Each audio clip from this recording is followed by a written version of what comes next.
Today I'm going to talk about our work looking at the effects of gang takedowns in New York City. And this is joint work with Aaron Shelfin at University of Pennsylvania, as well as Jacob Kaplan at Princeton University. So our work is going to be focused on the large decrease in crime that occurred in New York City since 1990. And while a lot of research has been done to try to understand why it decreased from its peak in 1990 to 2000, where crime decreased by about 200%, very little work has been done looking at the continued fall in crime in New York after that time period. So from 2000 to about 2018, crime in New York City fell by an additional 200%. And that sort of has been kind of overlooked a little bit in some literature. And there's still sort of uncertainty about what are the main drivers of this continued downward trend, which, as we've talked about, we've seen start to creep up a little bit in the last couple of years again.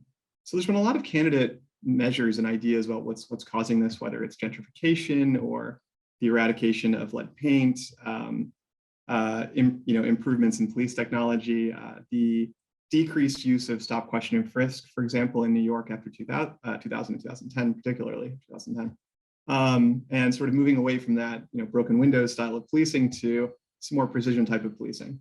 All of this happening while the police force in New York City stayed relatively constant. So one additional mechanism that we're going to discuss here is the NYPD's increased use of gang takedowns. So they started focusing more on a precision policing policy, where they were going to focus on sort of the individuals that were the largest drivers of violence in the city by focusing particularly on these gangs that were potentially driving this crime. And over this time period, the NYPD started focusing more on this, and the number of gang takedowns occurring in the city increased substantially. So what are these gang takedowns more generally? So these are going to be situations where the NYPD collaborates with the DA's offices throughout New York, as well as federal authorities, to build conspiracy cases against gang members and particular gangs who are involved in violent crime in the city. And they're going to spend months to years putting together these cases based on previous violent crime that's been conducted based on some of these networks. And then in a single day or series of days, basically implement a sort of multi-day arrest of anywhere from 5 individuals to up to 120, which was this sort of very large takedown that occurred in 2016. And these takedowns generally were concentrated in certain areas of New York City, particularly near public housing developments, just because in New York City, those are the areas where a lot of these gangs tend to be localized and operate, as well as where a lot of the crime is occurring in the city. The demographics of the arrestees themselves are mostly young or middle-aged men and mostly minority. 54% of them are Black and 38% are Hispanic. So to try to identify and figure out what the effect of these takedowns is on crime, we use publicly available data on all of the arrests that occur in New York City, which are both sort of stamped to a particular location, as well as a particular top charge crime that they are arrested for. And sort of happily for our research, there is a flag for whether the arrest is a conspiracy arrest in that top charge crime, which is rarely used by the NYPD. And when it is used, it's almost always basically used in these gang takedowns. So we're able to use that to basically say, okay, here's where we think gang takedowns occurred. And we identify about 109 of these in and around public housing developments over an 8-year period from 2011 to 2019, associated with 800 plus conspiracy arrests, which are associated with a substantially larger number of total arrests. And these 109 takedowns occur over 73 public housing developments. We're going to focus on the first gang takedown we observe in each of those 73 developments. And we do a directed media search, do some Google searches, things like that, to see if we can find any news articles in each of the takedowns to confirm that we've identified them correctly. We're able to find 53 of the 73 of them with news articles written about the takedowns themselves. When we look just at those 53, our results are appreciably the same. So it's actually, the situation here allows us to have a fairly straightforward analytical strategy. Looking at those NYCHA housing developments that experience at least one takedown, we're going to look at the 2 years before the takedown and the 2 years after the takedown to get a sense of how crime changed after the takedown, while also comparing it to other general crime trends in the city to make sure that what we're seeing is really driven by the takedown itself and not by just overall time trends. And something that's sort of helpful for us to be confident these results are driven by the gang takedowns is that there's no real evidence of pre-trends. There's no evidence that the NYPD is choosing particular developments based on some expectation that crime is going to be changing there. There's no evidence that individuals on the ground have any sense that the gang takedown is about to occur.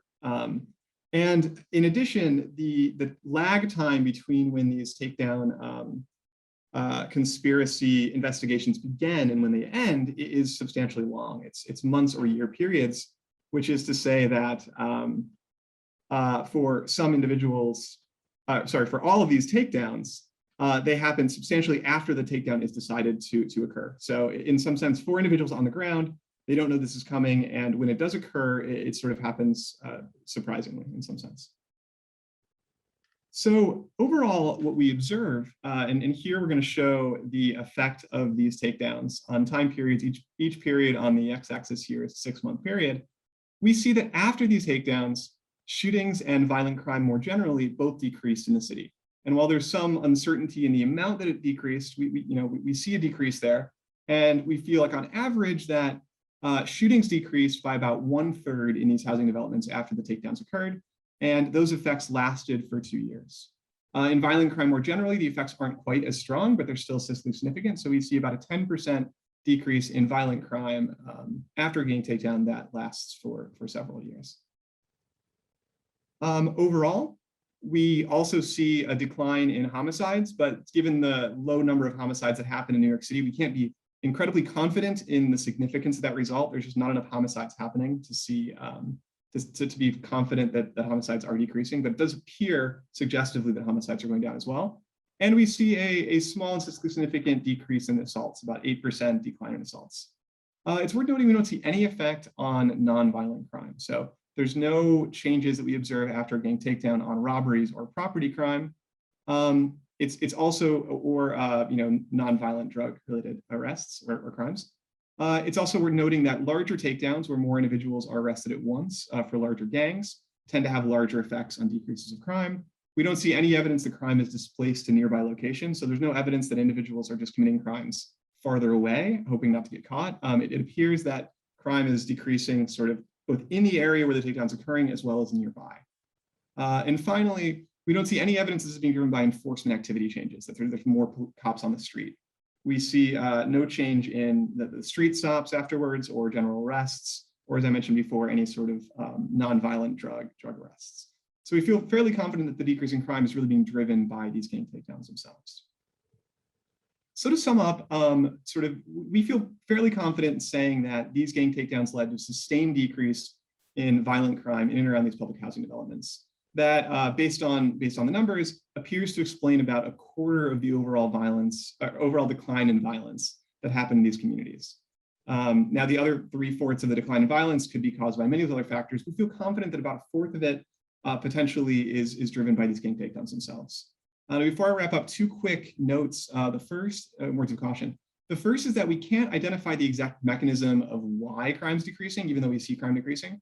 It's not clear whether this is being driven by deterrence. The individuals still in these communities are now less likely to commit crimes out of fear of being arrested in the future, or whether it's being driven by incapacitation, with these individuals who are being arrested in these gang takedowns being off the street for a matter of days if they're released on bail, or months if they're held in pretrial detention, or years if they are convicted of those crimes. And then I think an even more important word of caution here is that our work can really just focus on the effects on crime and crime decreases of these gang takedowns. But there are a lot of other effects of this type of policy that we just can't really observe the effects on. And that's things like the employment, the education, the housing, and the well-being of both the individuals who are arrested as well as the broader community in which they were arrested. And sort of when one's thinking about whether to enact policies like this, I think it's important to think about both the crime effects as well as the non-crime effects. So we can feel confident that crime decreased, but there's a lot of other potential unknowns about the effects of these policies. So thanks very much.